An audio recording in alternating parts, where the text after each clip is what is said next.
రాత్రి 9:10 అవుతోంది. Bedroom box లైట్లన్నీ తగ్గించి ఒక్క లైటు మాత్రం ఉంచి పాలేరు వెళ్ళిపోయాడు.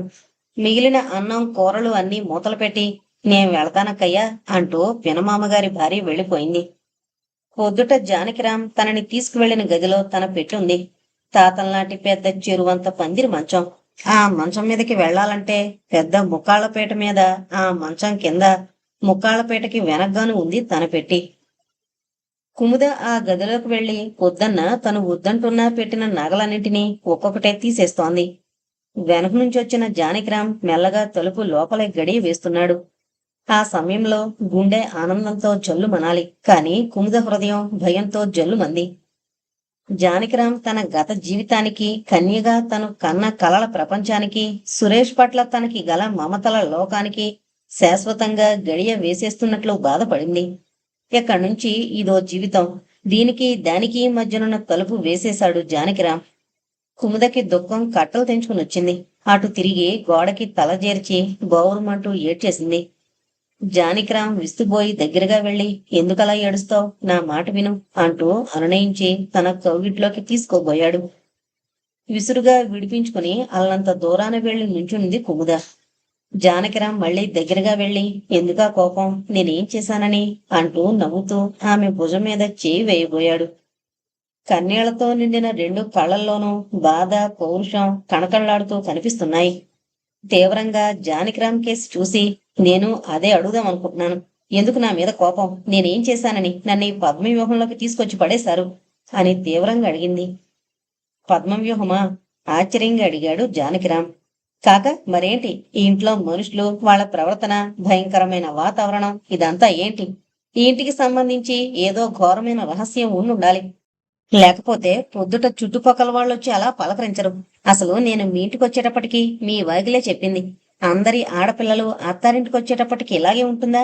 పెళ్లి పందిరేది, బంధువులేరి, ఊళ్ళో స్నేహితులేరి? ఇదంతా చూస్తే మీరేదో కుట్ర పన్ని నన్ను పెళ్లి చేసుకున్నట్లు కనిపిస్తోంది. మీ నగలకి, ఆస్తికి బానిసగా ఉంటానని తీసుకొచ్చారా? ఏంటిదంతా?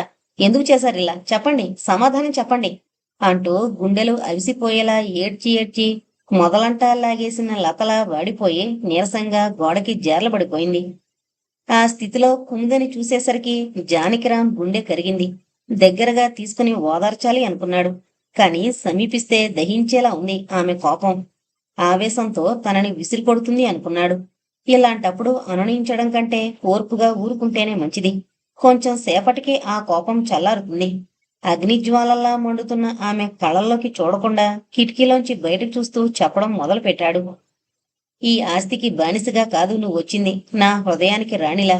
నిన్ను, నీ అందాన్ని, చదువుని, సంస్కారాన్ని అన్నింటినీ మించి నీ యోగ్యతని, మీ ఇంటి గౌరవాన్ని శాస్త్రి పొగుడుతుంటే చూద్దామనొచ్చి అతని పొగడత అక్షరాలా నిజమని గ్రహించి ఎంతో ఆనందంతో పెళ్లి చేసుకున్నాను నిన్ను.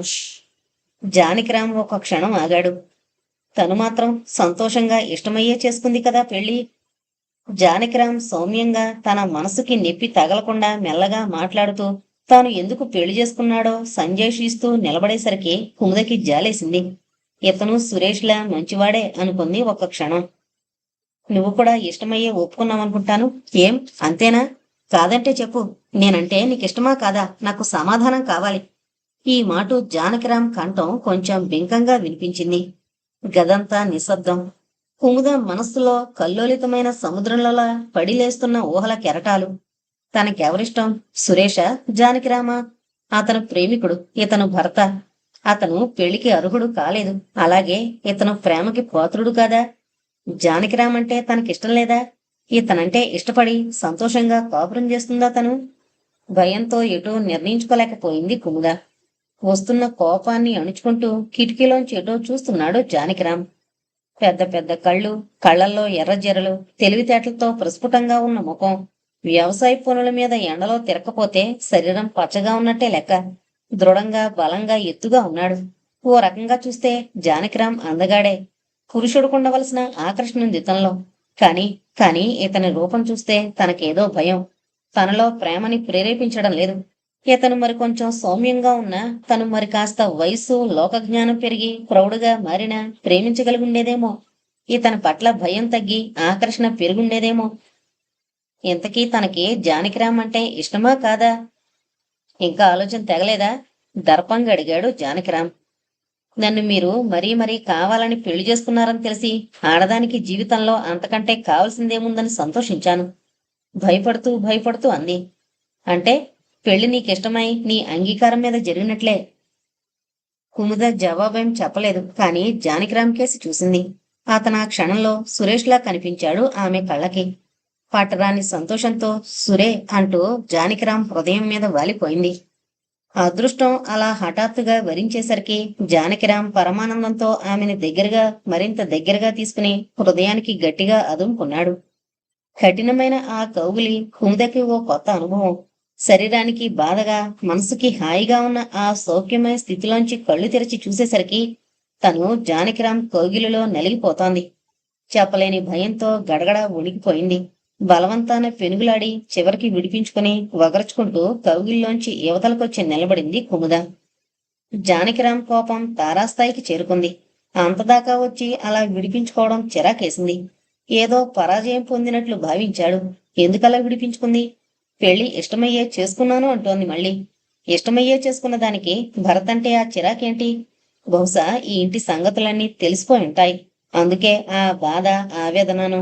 లేకపోతే తన కౌగిల్లోకొచ్చి కూడా బలవంతాన విడిపించుకుని వెళ్ళిపోదు. ఏదో మోసం చేసి పెళ్లి చేసుకున్నాడనే అపోహ ఎందుకు మిగిలిపోవడం? ఉన్న విషయం తన నోటితో చెప్పేస్తే తీరిపోతుంది.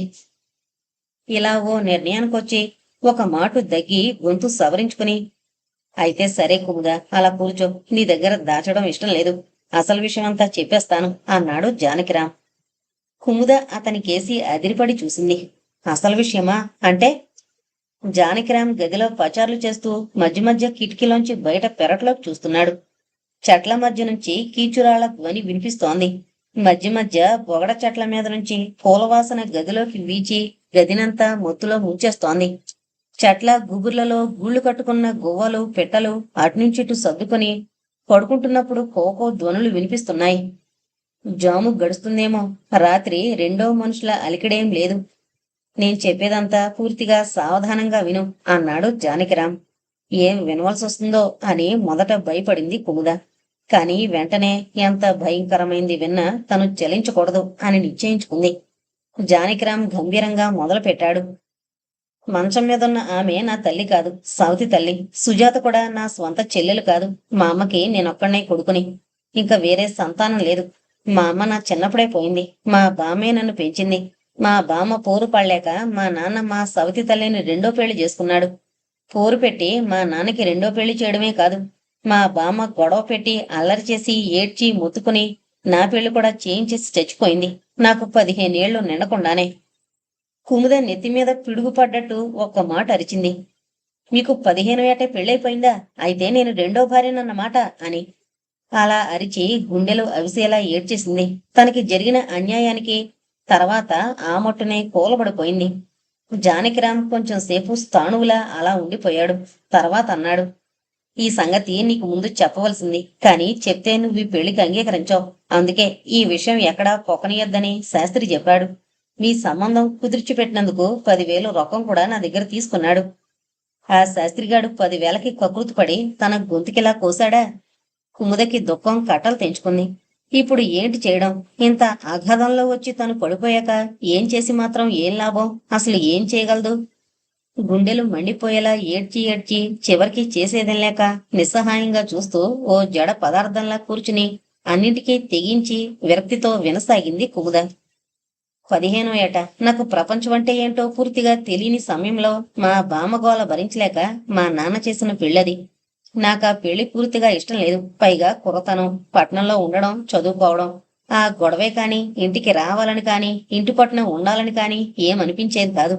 అత్తారింటికి ఒక్క మాట కూడా వెళ్ళలేదు. పెళ్లిలో తప్ప ఆమెని మళ్ళీ చూడలేదు. భార్య అంటే చూడాలని కాని, మాట్లాడాలని కాని సరదా ఏం లేదు. ఇలా 4 ఏళ్లు గడిచాయి. ఈలోగా మా సవితి తల్లికి సుజాత పుట్టింది. దానికి 3 ఏళ్లొచ్చాయి. అప్పటికి నా పెళ్ళై 4 ఏళ్లయింది. నాకు 19 నిండుతున్నాయి. అంతే, మా నాన్నగారు హఠాత్తుగా పోయారు. దాంతో నేను చదువు మానుకోవలసొచ్చింది. పొలం పనులు, ఇంటి బాధ్యతలు మీద పడ్డాయి. చెప్పడం ఆఫ్ చేసి జానకిరాం ఒక్క క్షణం ఊపిరి పీల్చుకున్నాడు. కుముద ఊపిరి బిగబట్టి మరీ వింటోంది. నీకిందాక చెప్పలేదు, నా భార్య నాకు మేనమామ కూతురే. ఓ రోజున మా మామయ్య పిల్లని కాపురానికి ఎందుకు తీసుకెళ్ళావు అని గట్టిగా అడగడానికి వచ్చాడు. నేను వద్దంటుంటే నాకు ఈ పెళ్లి చేశారు నాన్న బామ్మాను, వెళ్ళి వాళ్ళని అడుగు అన్నాను కోపంగా. నీ మాటలను బట్టి నేను ఊరిపోసుకుని చావాలన్నాడు మామయ్య. మాట వరసకి అన్నాడనుకున్నాను కాని నిజంగా వాళ్ళ ఊరు వెళ్లి ఊరిపోసుకుని చనిపోతాడనుకోలేదు. మామయ్య నిజంగా ఊరిపోసుకుని చనిపోవడంతో ఇంట్లో వాళ్ళు బయట వాళ్ళు పెద్ద గొడవ చేశారు. ఏమని అంది కుతూహలంగా వింటున్న కుముద అప్రయత్నంగా. సరిగ్గా అదే సమయంలో దూళ్లసాలలోంచి అంబా అంటూ అరుస్తున్న ఆవుదూడ అరుపు వినిపించింది. ఏమనా, ఆ పిల్లని తీసుకొచ్చి ఏలుకోమని. నాకిష్టం లేదు, అయినా ఇక్కడికి తీసుకొచ్చాను. తీసుకువచ్చానే కాని ఆమె ముఖం చూడలేదు. నవ్వుతూ ఒక్క మాట కూడా పలకరించలేదు. ఆమంటే నాకిష్టం లేదు. పైగా బలవంతంగా పెళ్లి చేశారన్న కోపం ఒకటి. ఇంట్లో ఏవో పనిపాట్లు చేస్తూ ఉండేది. నా కంట మాత్రం పడేది కాదు నాకు కోపం వస్తుందని. ఇలా 2-3 ఏళ్లు గడిచాయి. ఒక రోజున ఆమె నూతి చప్టాలో పడిపోయింది. ఆ రోజున ఆ మూలగదిలోకి తీసుకెళ్లి పడుకోబెట్టారు. అంతే. ఆ రోజు నుంచి ఈ రోజు దాకా ఆమె మంచం మీద నుంచి లేవలేదు. ఎన్నో వైద్యాలయ్యాయి. ఎంతమంది డాక్టర్లో చూసి వెళ్లారు. కొందరు వెన్నెముక విరిగిందన్నారు. కొందరు నరాలు పూర్తిగా పనిచేయడం మానేశాయి అన్నారు. కొందరు మెదడు ఆలోచించే శక్తిని కోల్పోయింది. ఇంకా ఆమె అలా పడి ఉండవలసిందే అన్నారు. ఎవరు ఎన్ని రకాలుగా చెప్తే ఫలితం ఒకటే. 2 పూట్ల భోజనం చేస్తుంది, అరుగుతుంది, కానీ లేవలేదు, మాట్లాడలేదు. ఇది నా మొదటి భార్య పరిస్థితి. అయ్యో పాపం అంది కుముద. ఇది జరిగి 3-4 ఏళ్లయిందో లేదో మా పిన్నికి, అదే మా సవతి తల్లికి జబ్బు చేసింది. ఓ ఏడాది అలా అవస్థ పడుతూనే దేకుతూ పోకుతూ ఇంటెడు చాకరీ చేసుకుంటూ వచ్చింది. కాని కాస్తా కోస్తా ఇల్లా లంకంత కొంప. దానికి తోడు రాక్షస చాకరీ. ఎంతమంది నౌకర్లు పనివాళ్లు ఉన్నా చూసుకుంటూ వాళ్ళకి పనులు పురమాయించేసరికే ప్రాణం కడగంటుపోతుంది. ఒక ఏడాదిన్నర అయ్యి కాళ్ళు 2 పూర్తిగా వాతాన చచ్చుబడిపోయి ఇంక పూర్తిగా మంచం మీద లేవలేని స్థితికొచ్చేసింది. ఇంట్లో పూర్తిగా ఆడదక్షత కరువయింది. మూలగదిలో ఆవిడ, హాల్లో ఈవిడాను. ఇంకింట్లో మిగిలింది సుజాత, నేనును. అది 10 ఏళ్ల పసిపిల్ల. బయట పని ఇంట్లో పని నా నెత్తిన పడింది. రోజు ఏ ఇరుగమ్మునో పొరుగమ్మునో బతిమాలడమే. ఎన్నాళ్లు గడుపుతావి ఎడారి బ్రతుకు? నిత్యము నీ అవస్థ చూడలేకుండా ఉన్నామని బంధువులు స్నేహితులు ఏక పోరు పెట్టసాగారు. వాళ్ల పోరంతా నన్ను మళ్ళీ పెళ్లి చేసుకోమనే. సరే అని ఒప్పుకున్నాను. సరే అంటే సరిపోతుందా? ఈ మారైనా ఈ ఇంటికొచ్చే అమ్మాయి ఈ ఇంటిని సరిదిద్దుకునే చాకచక్యం కలిగి ఉండాలి. 2 రోగిష్టి వాళ్ళని ఇంత ఇంటిని చూసుకోగల ఓర్పు ఉండాలి. ఈ ఆస్తిని సంపదని జాగ్రత్తగా నిర్వహించగలిగే నేర్పు తెలివి ఉండాలి. పరిస్థితులు అర్థం చేసుకుని సర్దుకుపోయే విశాల హృదయం ఉండాలి. నాకు నచ్చిన అందం, తెలివి, చురుకు, చదువు ఉండాలి. వీటన్నిటికంటే ముఖ్యం మర్యాదైన కుటుంబం, సాంప్రదాయాల్ని గౌరవించే వంశం అయి ఉండాలి. ఇన్ని లక్షణాలు గల అమ్మాయి దొరకద్దు. కాని అలాంటి అమ్మాయి ఉంది, రండి చూపిస్తాను అంటూ నన్ను మీ ఇంటికి పెళ్లి చూపులకి రమ్మన్నాడు శాస్త్రి. తను ముందుగా ఇమ్మన్న 1000 రూపాయలు నేను ఇవ్వలేదని పెళ్లి చూపులనాడు తాను ఊళ్ళో ఉండడం లేదంటూ మొహం తప్పించాడు. నేను చూశాక నేను కోరుకున్న గుణాలన్నీ నీలో ఉన్నాయని అనిపించింది నాకు. ఏమైనా సరే నిన్ను పెళ్లి చేసుకోవాలనుకున్నాను. కానీ రెండో పెళ్ళంటే నువ్వు ఒప్పుకోకపోవచ్చు. మీ వాళ్ళు రెండో పెళ్లివాడికి పిల్లని ఇవ్వం అనొచ్చు. అందువల్ల ఈ సంగతి ఏమీ మీకు చెప్పొద్దని శాస్త్రి అన్నాడు. ఈ పెళ్లి కుదిర్చినందుకు 10,000 ఇమ్మని పుచ్చుకున్నాడు. ఇది అసలు సంగతి. వివరాలన్నీ నీకు ముందు చెప్పకుండా పెళ్లి చేసుకోవడం తప్పే. కాని నా స్వార్థమే అలా చెప్పకపోవడానికి కారణం. అంతేకాని నిన్ను మోసం చెయ్యాలని కాదు. ఇంకొక మాట, చుట్టాల్ని స్నేహితుల్ని ఎవరినీ పిలిచి భోజనాలు పెట్టకపోవడం, నువ్వు గుమ్మంలోకి వచ్చేటప్పటికి దిష్టి తీసి హారతులిచ్చి కొత్త పెళ్లి కూతుర్ని లోపలికి తీసుకువెళ్ళడానికి ముత్తైదులెవరూ లేకపోవడం, దీనికి అంతటికీ కారణం నేనే. ఆ జనం ఎవరైనా వస్తే మా ఇంట్లో సంగతులన్నీ నీకు ముందే చెప్పేసి నీ మనసు విరిచేస్తారేమోనని భయం. పైగా నాకీ ఆడంబరాలంటే ఇష్టం లేదు. అందుకే పెళ్లి పందిరి కూడా వేయించలేదు. మరో సంగతి ఏంటంటే మనకి హారతులిచ్చి మన చేత పేర్లు చెప్పించి విని విరిసిపోయే వాళ్ళెవరూ లేరు. ఈ ఇంట్లోనే కాదు, ఈ ఊళ్ళోనే. తలొకరు తలో రీతిగానూ అన్నారు. ఏ ఒకళ్ళిద్దరికో తప్ప తక్కిన వాళ్ళెవరికి నేను ఈ సంబంధం చేసుకోవడం ఇష్టం లేదు. అందుకే నేనెవరినీ పెళ్లికి తీసుకురాలేదు. మా బాబాయ్ని మాత్రం ఎలాగో బలవంతం చేసి పెళ్లి పెద్దగా నిలబెట్టాను అంతే. జానకిరాం చెప్పడం ఆపి ఆమె ఏమైనా మాట్లాడుతుందేమోనని ఆగాడు. అతను చెప్పిందంతా వినేసరికి కుముదకి తానెంత భయంకరమైన అగాధంలో పడిపోయింది అర్థమైంది. ఇంట్లో ఆయనకో భార్య ఉండగా తనో భారీగా వచ్చిందా? అత్తగారు మామగారు లేకపోవడం అలా ఉంచి సవితి అత్తగారొకరా? ఇంట్లో 2 శాశ్వతమైన రోగిష్టి వాళ్ళు కాక లంకంత కొంపలో చాకరీయా? ఇదంతా చాలదన్నట్లు ఇంట్లో వాళ్ళకి ఊళ్ళో వాళ్ళకి ఎవరికీ ఇష్టం లేని పెళ్ళా ఇది? ఆలోచించిన కొద్దీ తల తిరిగిపోతోంది కుముదకి. ఇదెక్కడ పెళ్ళి? ఇదేం పెళ్ళి? నేను చెప్పిందంతా విన్నావు, కానీ నువ్వేం మాట్లాడలేదు అన్నాడు జానకిరాం. కుముద కసుమంది. ఏం మాట్లాడను? కడుపు నిండిపోయింది మీరు చెప్పింది వినేసరికి. నాతో మీ పెళ్లి మీ వాళ్ళకెవరికి ఇష్టం లేదు? అయితే ముందు ముందు ఈ ఇంట్లో నేను ఎలా ఉండగలను? అన్ని విషయాలు విన్నాక నాకు అయిష్టంగానే మారింది ఈ పెళ్లి. జానకిరాం గతుకుమన్నాడు. చదువుకున్న దానివి, పరిస్థితులన్నీ చెబితే అర్థం చేసుకుంటావనుకున్నాను అన్నాడు బాధగా. కుముద ఏం సమాధానం చెప్పలేదు. మాట్లాడవేం కుముద? ఏం మాట్లాడను? రాయిగా చేసేశారు నన్ను. మీ అవసరాలకి బలి చేసేశారు నా జీవితాన్ని. పసిదాన్లా నేల మీద దొర్లి దొర్లి ఏడ్చింది. ఏడవకు కుందా, నా మాట విను. నేను నిన్నేం అన్యాయం చేద్దామని మోసం చేద్దామని పెళ్లి చేసుకోలేదు. నన్ను దుర్మార్గుడిగా ఊహించుకోకు, సరిగ్గా అర్థం చేసుకో అంటూ దాదాపు తెల్లవారేదాకా అనునయించడానికి ప్రయత్నిస్తూనే ఉన్నాడు జానకిరాం. కాని కుముద అతని మాటలేం వినిపించుకోకుండా వెక్కి వెక్కి ఏడుస్తూ అతను తన గెడ్డం కాని చెయ్యి కాని పట్టుకోబోయినప్పుడల్లా విదిలించి కొడుతూ వెళ్ళండి, నాకేం చెప్పకండి అంటూనే ఉంది. చివరికి నిస్పృహతో దీని మనసుని భగవంతుడు మార్చవలసిందే కాని నా వల్ల కాదు అనుకుని గది తలుపు తెరుచుకుని బయటికి వెళ్లి కుర్చీలో కూర్చున్నాడు. గదిలో కుముద ఏడుస్తూనే ఉంది. బయట కుర్చీలో కూర్చున్న జానకిరాం ఆలోచిస్తూనే ఉన్నాడు. చివరికి జానకిరాం ఓ నిర్ణయానికొచ్చాడు.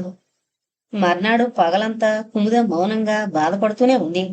ఇప్పటికి 2 రోజులైంది తనొచ్చి. ఈ 2 రోజులు ఎంత ఘోరంగా గడిచాయి. అత్తవారింటికొచ్చిన తొలి రాత్రి మలి రాత్రి గుండెల్ని పిండేస్తూ మనస్సుని మండిస్తూ జానకిరాం మొదటి రాత్రి చెప్పిన సంగతులన్నీ మళ్లీ జ్ఞాపకం వచ్చి గుండెల్లోంచి మంటలేస్తోంది. చెప్పలేని బాధ ఆవేదనను దహించి వేస్తోన్న ఆలోచనతో అలా ఎంతసేపు కిటికీ దగ్గర నిలబడి ఉండిపోయిందో. జానకిరాం గదిలోకొచ్చి కుముద, అన్ని ఏర్పాట్లు చేయించాను అన్నాడు. ఒక్క మాటు ఆలోచనల్లోంచి తేరుకుని మా ఊరు వెళ్ళడానికా అంది కుముద. మీ ఊరు వెళ్ళడమేమిటి? ఇక్కడికొచ్చాక ఇంకా మీ ఊరి మీద ధ్యాస ఏంటి? చప్పున తెములు, ఓ గంటలో రెడీ అవ్వాలి అంటూ వెళ్ళిపోయాడు. అమ్మగారు తలంటుకోమన్నారు అంటూ పని మనిషి నూనెగిన్ని పట్టుకొచ్చింది. నాకేం వద్దు అంది కుముద. అది తెలిసిన మరో నిమిషంలో జానకిరాం వచ్చి, కుముద, తలంటుకోనన్నమాట ఏంటిది? నేను చెప్పినట్లు వినవలసిందే. ఓ గంటలో తయారు కావాలి నువ్వు. మీ అమ్మగారిని నాన్నగారిని టాక్సీ చేయించి తీసుకురమ్మని మనిషిని పంపాను. వీధిలో పందిరి వేయించాను. వంటవాళ్ళొచ్చారు. ఊరందరినీ భోజనాలకి పిలిపించాను. ఇళ్లన్నీ కడిగి ముగ్గులు పెడుతున్నారు. గాడిపోయి దగ్గరికి కూరలు పాలు పెరుగు అన్నీ వచ్చుంటాయి. లేచి వచ్చి చూడు అన్నీ ఎలా రెడీ అయ్యాయో. మనం ఒక గంటలో సత్యనారాయణ వ్రతం చేసుకోబోతున్నాం. ఏం ఇప్పుడు కోపం పోయిందా? నువ్వు కోరుకున్నవన్నీ జరుగుతున్నాయా అన్నాడు. అతని మాటలకి కుముద ఆశ్చర్యపోయింది. సత్యనారాయణ వ్రతం, ఊళ్ళో అందరికీ భోజనాలునా? తను అడిగింది కదా అని ఈ ఏర్పాట్లన్నీ. అమ్మా నాన్న వస్తున్నారా? చప్పున తెములు అంటూ అక్కడి నుంచి వెళ్ళిపోయాడు. తప్పనిసరిగా వెళ్లి తలంటు పోసుకోవలసి వచ్చింది కుముదకి. పట్టుచీర నగలు నీకిచ్చిరమ్మన్నమ్మ. ఈ చీర కట్టుకుని ఈ నగలు పెట్టుకోవాలట అంది సుజాత. నాకు వద్దన్నానని చెప్పు అంది కుముద. సుజాత అక్కడే నిలబడింది. ఈ నగలు ఈ చీరలు ఈ అలంకరణ ఇదంతా ఎందుకు? చేసిన అన్యాయం చాలక నలుగురిలో కూడా నగుబాటు చేద్దామనా? అమ్మని నాన్నని కూడా పిలుస్తున్నారా? తనకి జరిగిన అన్యాయం చూసి వాళ్ళు కూడా ఏడవాలనా? అసలు ఈ పెళ్ళేంటి? ఓ భార్య ఉండగా ఆయన మళ్ళీ తనని చేసుకున్నారు. తను తిరిగి పుట్టింటికి వెళ్ళిపోయి ఆ బిఏ ఏదో పూర్తి చేసుకుని ఉద్యోగం సంపాదించి తన కాళ్ళ మీద తను బ్రతికితే బాగుండును. కాని ఎలా? అదెలా సాధ్యం అవుతుంది? వచ్చొచ్చి తనొక భయంకరమైన సుడిగుండంలో పడిపోయింది. తల మంచం కోడికి కొట్టుకుని ఏడవసాగింది కుముద. మీ అమ్మని చూడాలనుందా? ఏడవకొదినా, నువ్వేడిస్తే నాకు ఏడుపు వస్తుంది. ఊళ్ళో అంతా భోజనాలకు వస్తున్నారు. పట్టుచీర కట్టుకుని ముస్తాబోవు. మా వదిన అందంగా ఉంటుందని అందరికీ చెప్పాను కూడాను. సుజాత కబుర్లు వింటే అంత బాధలో కూడా కుముదకి నవ్వొచ్చింది. సుజాతతో కలిసి గది బయటకొచ్చింది. జానకిరాం చేసిన ఏర్పాట్లు చూస్తే ఆశ్చర్యం వేసింది. నుంచున్న పళాన 400-500 మందికి భోజనాల ఏర్పాట్లవుతున్నాయి. ఇంకో గంటలో వ్రతం మొదలు పెట్టాలి. నువ్వింకా ఇలాగే ఉన్నావా అంటూ జానకిరాం వస్తూనే అరిచాడు. కుముద మాట్లాడలేదు. అరే, వడ్డాణం పెట్టుకోవడం రాదా? నే పెడతానుండు అంటూ ఆమె సమాధానం కోసం వేచి ఉండకుండా తనే పెట్టేశాడు. సుజాత పూలమాల పట్టుకొచ్చి జడలో పెట్టేసింది. చీర కట్టుకుందా? జానకిరాం ఆదరణగా అన్నాడో ఆజ్ఞాపిస్తూ అన్నాడో అర్థం కాలేదు కుముదకి. ఏమైనా చీర కట్టుకుని రాక తప్పలేదు. ఇంచుమించు చేయి పట్టుకుని తీసుకెళ్లిపోయి పీటల మీద కూర్చున్నాడు జానకిరాం. పెద్ద హాల్లో అప్పటికే మగవాళ్ళంతా వచ్చి కూర్చున్నారు. ఆడవాళ్లు మాత్రం ఒక్కొక్కళ్ళే వస్తున్నారు. వస్తూనే పీటల మీద కూర్చున్న కుముదని పరిశీలనగా చూసి మరి చుట్టూ ఉన్న గదుల్లోకి వెళ్లి కూర్చుంటున్నారు. కొందరు చూపుల్లో పిల్ల లక్ష్మిలా ఉంది అన్న సంతోషం, కొందరి చూపుల్లో వగలాడి బాగానే జానకిరాంని వల్ల వేసుకుంది, ఇంత ఆస్తికి సంపదకి యజమానురాలైపోయింది అన్న ఈర్ష్య అందరి ముఖాల్ని, అందరి చూపుల్ని జాగ్రత్తగా గమనిస్తూనే ఉంది కుముద. పాలకావిళ్ళు, పెరుగు తపేళాలు, గుమ్మడికాయలు, గంపలతో కూరలు వస్తున్నాయి. పెదకాపు గారు పంపారండి, మునసబ్ గారు ఇచ్చి రమ్మన్నారండి, రెడ్డి గారు ఇచ్చారండి, ఇలా మాటలు వినబడుతున్నాయి. జానకిరాంతో పెళ్లి చూపులకి పెళ్లి పెద్దగా వచ్చిన శివయ్య కనిపించాడు. జానకిరాం పినతండ్రి ఆయన. ఆయన్ని చూసేసరికి కుముదకి ఆవేశంతో శరీరమంతా ఊగిపోయింది, రక్తం ఉడికిపోయింది. మహోద్రేకంతో పీటల మీద నుంచి లేచి, ఏమయ్యా, నీకేనా అలాంటి కూతురుంటే ఇలాంటి పెళ్లి చేస్తావా అని అడగాలనుకుంది. ఇంతలో వీధిలో టాక్సీ ఆగింది. అందులోంచి కుముద తల్లి సుందరమ్మ దిగింది. దిగుతూనే హాల్లోకొచ్చింది. తల్లి కనిపించేటప్పటికీ కుముద ముఖం సంతోషంతో విప్పారింది. దగ్గరగా వచ్చిన తల్లితో, వచ్చావమ్మా, నాన్నేరి అంది కుముద నెమ్మదిగా. నాన్నగారు రాలేదమ్మా, ఏవో ఆఫీసు పనులున్నాయట, అందుకని రాలేకపోయారు అంటూ పీటల మీద కూర్చున్న కూతుర్ని అల్లుణ్ణి చూసి పరమానందభరితురాలైపోయింది సుందరమ్మ. తల్లి ఆనందం చూసి కుముద విషాదంగా అనుకుంది. అమ్మకి అసలు సంగతి తెలీదు, తెలిస్తే ఎంత కుంగిపోతుందో. కుముద ముఖంలో దైన్యాన్ని సుందరమ్మ గమనించలేదు. ఆమె ఎంతసేపటికి ఈడు జోడుగా ఉన్న కూతుర్ని, అల్లుణ్ణి, ఎంతమంది ఊరి పెద్దల మధ్య అల్లుడికి గల పలుకుబడిని చూసి మురిసిపోతుంది. హాల్లో ఊళ్ళో పెద్దలందరూ కూర్చున్నారు. మగవాళ్ళెదురుగా ఆడవాళ్లు కూర్చోవడం ఆ ఊరి మర్యాద కాదు, ఆ ఇంటి మర్యాద కాదు. అందుకని అత్తగారితో, ఆ గదిలోకి వెళ్ళండి, అక్కడ మా అమ్మగారు ఉన్నారు అన్నాడు జానకిరాం. అటు ఇటు గదుల్లో ఉన్న ఆడవాళ్లు కూడా ఇటు రండి అంటూ ఆమెను పిలిచారు. సుందరమ్మ ఓ గదిలోకి వెళ్లి ఆడవాళ్ల మధ్య కూర్చుందే కాని వాళ్ళెవరో ఏంటో ఏం తెలీదు, అంతా కొత్త. జానకిరాం చెల్లెల్ని పిలిచి, అత్తయ్యగారొచ్చారు, కావలసినవన్నీ చూడమ్మా అని పురమాయించాడు. పట్టుపరికిని జాకెట్ వేసుకుని, ఒంటి నిండా నగలు పెట్టుకుని, తల నిండా పూలు పెట్టుకుని, గలగలా ఉన్న పరికిణీని సర్దుకుంటూ, మాటిమాటికి జడ కుప్పెలు ముందుకి వెనక్కి లాక్కుంటూ, మగవాళ్లు కూర్చున్న హాలుకి, ఆడవాళ్లున్న గదులకి మధ్య ఏక హడావిడిగా తిరుగుతున్న సుజాత అన్నగారి మాటలు విని సంతోషంగా గెంతుతూ గదిలోకి వెళ్ళింది. అత్తయ్యగారు వచ్చేసారా? ఆ, వచ్చానమ్మా. వీళ్ళంతా మా ఊళ్ళో వాళ్ళు, కొందరు మా చుట్టాలునండి. మా అమ్మ అవతల గదిలో ఉంది, చూపిస్తాను రండి. సుందరమ్మ సుజాత వెనకాలే వెళ్ళింది. అమ్మా, వీరు అత్తయ్య గారే, మన వదిన వాళ్ళ అమ్మగారు అంటూ సుందరమ్మని రమణమ్మకి పరిచయం చేసింది సుజాత. ఆహా, అలాగా, రండి రండి వదిన గారు అంటూ తన మంచం మీదే చోటు చూపించింది రమణమ్మ. మంచం పట్టె మీద కూర్చుంటూ, పెళ్లికి మీరొచ్చారు కాదు అంది సుందరమ్మ. ఏం రాను, కాళ్ళు వాతాన పడి ఏనార్థం నుంచి తీసుకుంటున్నాను అని. సుజాత, అత్తయ్యగారికి కాఫీ పట్రా అని పురమాయించింది రమణమ్మ. సుజాత పట్టుకొచ్చిన వెండి గ్లాసులో కాఫీ కొంచెం కొంచెం పుచ్చుకుంటూ మధ్య మధ్య హాల్లోకి చూస్తోంది సుందరమ్మ. పీటల మీద కూర్చున్న కూతుర్ని, అల్లుణ్ణి చూస్తుంటే కడుపు నిండిపోతుంది. అల్లుడు అందంగా దర్జాగా అమ్మాయికి తగినట్టున్నాడు. ఆ అమ్మాయి ఒంటెడు నగలతో బెనారస్ పట్టుచీరలో మహారాణిలా ఉంది. ఆయన కూడా వస్తే అల్లుణ్ణి, కూతుర్ని ఇలా పీటల మీద కూర్చుండగా చూద్దురు కదా. దర్జాగా టాక్సీ పంపి రండని అల్లుడు కబురు పంపితే రాకూడదు, రోజు ఉండేదే కదా ఆఫీస్ పని, ఏంటో చేదస్తాం. నేను పెళ్లికి రాలేదని పెట్టుకోకుండా వ్రతానికి మీరైనా వచ్చారు, చాలా సంతోషం. ఏదో ఇలా వచ్చి పోతుంటేనే ఆత్మీయతలు, అనుబంధాలు పెరిగేది అంది రమణమ్మ. అంతే మరి, ఇచ్చిపుచ్చుకున్నాక రావడాలు పోవడాలు మామూలే. ఏమో వదిన గారు, పిల్లని మీ చేతుల్లో పెట్టాం, ఎలా చూసుకుంటారో. చిన్నతనం, ఇక్కడ పనులు మర్యాదలు తెలియకపోవచ్చు. పట్నంలో చదువుకున్న పిల్ల కావడం వల్ల అన్నీ మీరే నేర్పుకోవాలి అంది సుందరమ్మ. కాఫీ తాగడం పూర్తి చేసి రమణమ్మ చేతులు పట్టుకుంటూ, ఆమె చేతిలోంచి తన చేతిని నెమ్మదిగా తప్పించుకుంటూ, ఆ, అన్నీ కట్టుకున్న మొగుడే నేర్పుకుంటాడు. అసలు ఈ కాలం పిల్లలకి ఎవరూ ఏం నేర్పనక్కర్లేదు.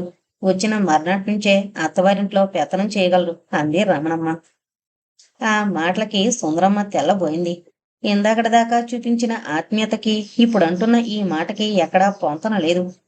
కుముద మీద అప్పుడే ఈవిడ అత్తగారితనం మొదలుపెట్టిందా ఏం? అయినా సుందరమ్మ మనసుకి నొప్పి కలిగించాయి ఆ మాటలు. వ్రతం పూర్తి కావచ్చింది. ఆడవాళ్లంతా రవికల గుడ్డలు, బహుమతులు ఇస్తున్నారు. వ్రతం చూడ్డానికి వచ్చిన ఊరి వారందరూ చదివింపులు చదివిస్తున్నారు. చదివింపుల్లో వచ్చిన సామానంతా ఒక గంపకు వేసి గదిలోకి పట్టుకెళ్లి పెట్టాడు పాలేరు. పీటల మీద సుందరమ్మ పెట్టిన బట్టలు కట్టుకుని కుముద, జానకిరాం పెద్దవాళ్ళందరికీ దండాలు పెట్టారు.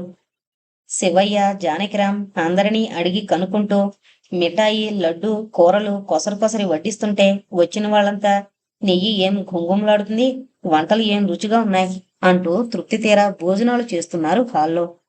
సుజాతతో కలిసి అల్లుడుగారి పెరడు, దొడ్డి, పాడి, పంట తెలిపే దొళ్లసాల, గేదెలు చూడ్డానికి బయలుదేరి వెళ్ళింది సుందరమ్మ. అత్తగారి గది పక్కనున్న మరో గదిలో తలుపు పక్కగా స్టూల్ మీద కూర్చుంది కుముద. అత్తగారి గదిలోంచి ఊళ్ళో ఆడవాళ్ల కబుర్లు కొద్ది కొద్దిగా వినిపిస్తున్నాయి. వాళ్ళంతా ఆమె చుట్టూ చేరి రహస్యంగా మాట్లాడుతున్నారు. అన్నీ కాకపోయినా కొన్నైనా కుముద చెవిన పడుతున్నాయి. పట్నం పిల్ల మరీ ఇంత ఇంటిని, వచ్చేపోయే జనాన్ని, ఇంట్లో ఉండే పనివాళ్లని అందర్నీ సందడించగలదా? జానకిరామ్ని ఏ సినిమా హాల్లోనో పట్టుంటుంది. ఈ షోకెల్లా మొగుడి కోసం, డబ్బు కోసం వచ్చింది కానీ ఈ ఇంట్లో వాళ్ళందరికీ చాకరీ చేయడం కోసం వచ్చిందా? నా కూతురు కంటే అందంగా ఉందా? ఎంత బతిమాలం చేసుకోమని. ఈ పట్నవాసం సింగారక్క జానకిరామ్ని పడగొట్టి పెళ్లి చేసుకుంటే అయిపోయిందా? ఈ పల్లెటూరులో మనందరి మధ్యన కాపురం చెయ్యాలి. అయినా రమణమ్మ పిన్ని నీకు చెప్పకుండానే చేసుకొచ్చాడటగా జానకిరావుడు. తర్వాత రమణమ్మ గొంతు వినిపించింది. ఎవరికి చెప్పాడే తల్లి? ఇంత అందాల బరిని మోజులో పడి పొలం పనులేం చూస్తాడో, మొదటి పెళ్ళం సంగతేం పట్టించుకుంటాడో, రేపొద్దున సుజాత పెళ్ళేం చేస్తాడో నాకంతా భయంగా ఉంది. మీరైనా అప్పుడప్పుడు వచ్చి నన్ను చూసిపోతూ ఉండండి. సుజాత పెళ్లి సంగతి కూడా జానకిరావుడికి మీరే హెచ్చరించి చెప్పాలి.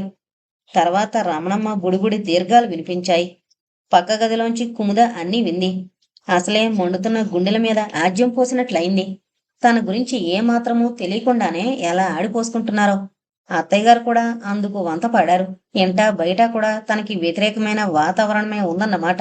ఇలాంటి పరిస్థితుల్లో ముందు ముందు రోజులు ఎలా నెట్టుకు రావడం? భగవంతుడా, ఎటువంటి భయంకర అరణ్యంలో పడేసావు తీసుకొచ్చి. తన గదిలోకి వెళ్లి పెద్ద పందిరి పట్టి మంచం మీద బోర్లా పడుకుని మౌనంగా ఏడవసాగింది కుముద. ఇల్లు, సంపద, గొడ్లశాలలు, ధాన్యాగారాలు అన్నీ చూసొచ్చి కూతురు ఏడుస్తోందని తెలియక దగ్గరగా చేరి సంతోషంతో తలనిమురుతూ, కుముద, నువ్వు పూర్వజన్మలో చేసుకున్న అదృష్టమమ్మా. సిరి సంపదలను ఇంట్లో అడుగు పెట్టావు. ఇంక నేను నిశ్చింతగా చచ్చిపోవచ్చు అంది సుందరమ్మ. లేచి కూర్చుని, నాకు జరిగిన అన్యాయం నీకు తెలీదమ్మా అంటూ తల్లి భుజం మీద తల పెట్టుకుని బాధ తీరేలా ఏడవాలి అనుకుంది కుముద. కాని ఎంతో ఆనందంతో వెలిగిపోతున్న అమ్మ ముఖం చూసేసరికి ఆ ప్రయత్నం మానుకుంది. లేని నవ్వు ముఖం మీదకి తెచ్చుకుంటూ, నాన్నగారు రాలేదేం అంది. ఎప్పుడు ఆఫీసు గొడవేగా, పోనీ కక్కినైనా తీసుకురావాల్సింది. సుందరమ్మ ముఖం వివరణమైంది. నీకు తెలియలేదా ఇంకా? ఇలా దగ్గరికి రా అని చెవిలో రహస్యం చెప్పినట్లు. నువ్వు పెళ్ళై అత్తారింటికి వచ్చిన రాత్రే అది ఎక్కడికో వెళ్ళిపోయింది. మీ నాన్నగారి కోపం నీకు తెలుసుగా, ఎవరితోనో లేచిపోయి ఉంటుంది అంటున్నారాయన. కంటతడి పెడుతూ చెప్పింది సుందరమ్మ. ఏంటి, కక్కి లేచిపోయిందా? నివ్వెరపోయింది కుముద. చదువు, తెలివితేటలు, గొడుసుదనం, చొరవ ఏమీ లేని వట్టి అమాయకురాలు. తోడులేందే గుడికి కూడా వెళ్ళలేదు. అలాంటి కక్కేంటి ఈ పని చేయడమేమిటి? ఎవరో కక్కిని మోసం చేసి తీసుకుపోయారు. శాస్త్రి కాదు కదా. వచ్చిన అనుమానాన్ని మనసులోనే ఆపేసింది, బయటికి చెప్పలేదు. నీ పెళ్లికి చేసిన అప్పులే తీరుస్తారా? ఇప్పుడది ఎక్కడికి పోయిందో 100,000 ఖర్చు పెట్టి వెతికించనే వెతికిస్తారా అంది సుందరమ్మ. పోనీవే అమ్మా, బెంగపెట్టుకోకు. ఎవరి రాతకి ఎవరు కర్తలో, దాని రాత అలా ఉంది, నా రాత ఇలా ఉంది. నీకేమే నిక్షేపంలా ఉన్నావు, రాత అన్నావేంటి? అతనేమైనా కోపిష్టివాడా? కుముద తతరపాటుతో, అబ్బే అదేం లేదు, నేను బాగానే ఉన్నాను అంది. బాగానే ఉంటావు నాకు తెలుసు, కానైతే ఇదంతా పల్లెటూరి వాతావరణం, కొంచెం సరిపెట్టుకోవాలి. నీతో నన్ను కూడా తీసుకెళ్ళమ్మా. ఇప్పుడు నాతో రావడం ఏమిటి? 4 రోజులు పోయాక ఎంచక్కా ఇద్దరూ కలిసి రండి. అల్లుడు గారితో చెప్పి వెళతాను, ఏమమ్మా అంది కూతురి తల నిమురుతూ. సాయంత్రం అందరితోటి వెళ్ళొస్తానని చెప్పి టాక్సీ ఎక్కబోయే ముందు సుందరమ్మ మళ్ళీ వెనకొచ్చి కూతురికి ఏకాంతంగా 2 మాటలు చెప్పింది. అంతా కొత్తవారు, అందులో అత్తారు, జాగ్రత్తగా మసులుకో. ఒక మాట నువ్వు పడ్డా పర్వాలేదు కాని పెదవి కదిపి ఎవరికీ సమాధానం చెప్పకు. అల్లుడు గారి మనసు నొప్పించుకో. ఫలానా వారి అమ్మాయి అంటూ మన వంశానికి, కుటుంబానికి మంచి పేరు తీసుకురా. మళ్ళీ వారం 10 రోజులు పోయాక నాన్నగారు నేను వస్తానులే. కుముద కన్నీళ్లతో అన్నింటికీ తల ఊపింది. టాక్సీ ఎక్కుతుండగా అత్తగారి కళ్ళు 2 నీళ్లతో నిండి ఉండడం చూసి, మీ అమ్మాయికేం భయం లేదు, నేను జాగ్రత్తగా చూసుకుంటాను అన్నాడు జానకిరాం. ఆ మాటలకి తల్లి ప్రాణం ఎంతో సంతోషపడింది. కారులో అమ్మ వెళ్ళిపోయింది. నన్ను కొత్త మనుషుల మధ్య ఒంటరిగా వదిలేసి అనుకుంది కుముద. ఏదో భయం, మరేదో భీతి. శరీరం వణకడమే కాదు, మనసు కూడా గజగజలాడింది. ఇంతలో అమ్మా, అన్నం అంటూ ముష్టివాళ్ల కేకలు వినిపించాయి. తన గుండెల్లో బాధకి తోడు వాళ్ళ ఆకలి అరుపులొకటి. ఎంతమంది కనిపెట్టాం? పోండి, పొద్దట్నుంచి పట్టుకుపోతూనే ఉన్నారు అని ఒక్క కసురు కరిసి పెరట్లోకి వెళ్ళిపోయాడు జానకిరాం. అదిలింపుతో కూడిన అతని కేకలు కుముద చెవిన పడ్డాయి. పొద్దట్నుంచి అంతమంది తిని వెళ్లారు కదా, ఆ నలుగురి ముష్టి వాళ్ళకి పెడితే ఏం దరిద్రం వస్తుంది అనుకుంది కుముద. పైగా ఆమె అంతరాంతరాల్లో ఎక్కడో జానకిరాంకి ఎదురు తిరగాలని, అతను తనకి చేసిన అన్యాయానికి బదులుగా తన తిరుగుబాటుని అతనికి తెలియబరచాలని ఉంది. అందుకిది మంచి అవకాశం. అందుకే వంటవాణ్ణి కేకేసి ఆ ముష్టివాళ్ళకి సరిపడా అన్నం పెట్టి పంపు అని ఆదేశించింది. బుట్ట నిండా అన్నం కూరలు తీసుకువెళ్తున్న వంటవాణ్ణి చూసి ఎవరికవి అని అరిచాడు జానకిరాం. ముష్టివాళ్ళకండి. ఎవరు పెట్టమన్నారు? కళ్ళెర చేశాడు. కొత్త అమ్మగారండి అంటూ హాల్లో నుంచున్న కుముదని చూపించాడు వంటవాడు. కుముదకేసి చూశాడు జానకిరాం. కుముద ఓ నిర్ణయానికొచ్చి ఇంకోవైపు చూస్తూ నిలబడింది. సరే పెట్టండి అంటూ జానకిరాం విసురుగా గాడిపోయి దగ్గరికి వెళ్ళిపోయాడు. తన మాట నెగ్గినందుకు కుముదకి సంతృప్తి కలిగింది. పెరట్లో పాలేర్లకి దగ్గరుండి కడుపు నిండా అన్నం పెట్టిస్తున్నాడు జానకిరాం. గాడిపోయి మండిపోతుంది, మళ్ళీ ఎసర్లు వెయ్యమంటారా అంటూ వచ్చి అడిగాడు వంటవాడు. జానకిరాం వెళ్లి అక్కడే వాల్చున్న పడక కుర్చీలో కూర్చున్నాడు. రాత్రి భోజనాలకి ఎంతమంది రైతులొస్తారు, ఎంత అన్నం వడ్డించాలి, ఏ ఏ కూరలు చేయించాలి అని ఆలోచించసాగాడు. కుడి చేత్తో గెడ్డాన్ని రాసుకుంటూ కళ్ళు తిప్పుతూ ఆలోచన సాగిస్తున్నాడు.